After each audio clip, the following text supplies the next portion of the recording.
one of my YouTube subscribers asked that I create more content, and he said they need to see me in it. Well, I'm not sure that's going to happen because I have to film and talk myself, so I'll just do this. This was arguably a project I was going to work on for the last 4 years. It was an eBay tractor that I bought in Springfield, Illinois, so I've called this one Abe for obvious reasons. But a building had fallen on it, and I'll post a couple of still pictures of it as I got it. Pulled it in a lean-to at my storage shed, and always said, I'm going to finish this tractor and make it run. This is one that maybe shouldn't have run, and maybe I should have parted it, but when I got it home, it just was one I couldn't pass up. It's probably the worst one I've ever saved, although about the second 8N I ever did, it was very similar in condition. The hoods and tin all rotted out, not running, just in very poor condition. But I will post a picture. I didn't film any of the, or record any of the work that I actually did, but I do have some stills of it split and some other things, which I'll include. This tractor is a 49, as I understand it.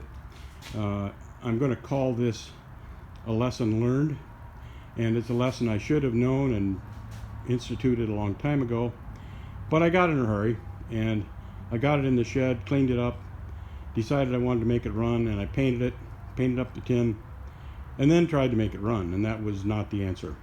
I had built a late model side distributor engine that I had put in it. I thought we're good to go. So I got it all finished, started the engine. It had a rattle, and I had put a new oil pickup on it. I thought I had clearanced it properly, the crankshaft, but I guess I hadn't, because it hit the crankshaft. So it also didn't have very great oil pressure, which you can understand. It would come and go along with the little click. So I went ahead and rebuilt the original engine. In fact, the original engine in this tractor always would turn over, but I never tried to start it. That was my downfall. So when I put it on the stand, I found the valves were sticking a little. So I put in a new set of valves, adjusted the tappets. The cylinder bores looked pretty good.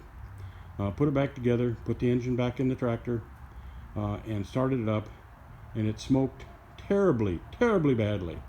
The cylinder walls were totally glazed, and the rings were, I guess, stuck.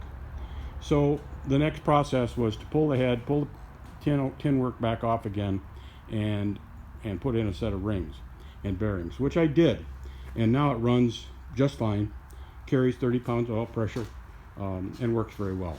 Now, as you can see on this tractor, it no longer has the crushed tin work. It has all new tin work. It has a new hood, dog legs, grill, and fenders. The hood had been in my shed for probably 5 years. I bought it for my conversion engine tractor and didn't use it. So it's just been in the box, never even opened the box for 5 years. So I painted it and put it on. The dog legs were questionable, so I put new ones on and a new grill.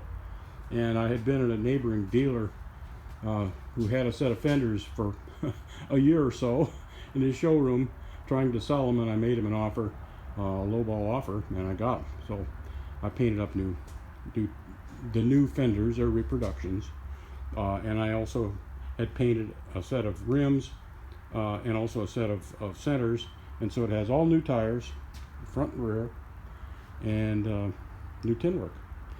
One thing, it has a new starter as well, battery. It has a new alternator, converted to 12 volts, of course.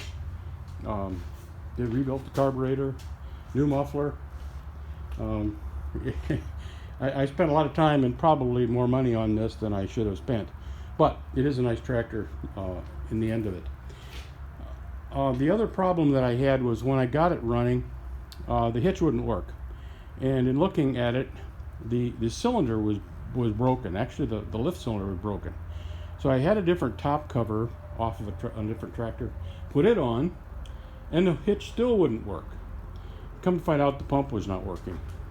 So I think the lesson that I hopefully learned was fix all the mechanical problems first, and I mean all of them first, before you start on the making it look good part of it, because I've taken it apart, various bits of it, after I painted it.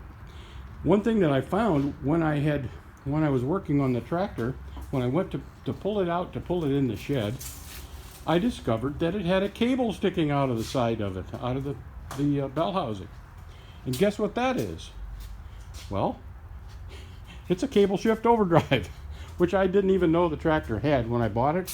I didn't know it when I parked it in the shed, and now I know that it actually has a cable shift overdrive, and it works fine.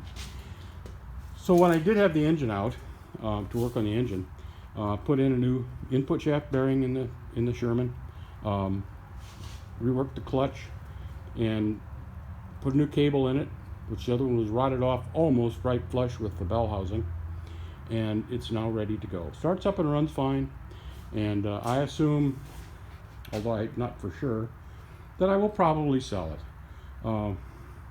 I have to cut down on some of my projects, and I'm probably planning to sell this one. I'll probably never make back what I have in it, but that's part of being a hobby. And so this tractor is finished as far as I'm concerned. The red paint could be better. I mean, it's been split apart a couple times since it's been painted, and it probably needed a little better preparation before I even painted it on some of the surfaces, but it is finished. So there's more content, and as I say, I will post some still shots of the unit in progress, and hope you enjoy this content without me in it.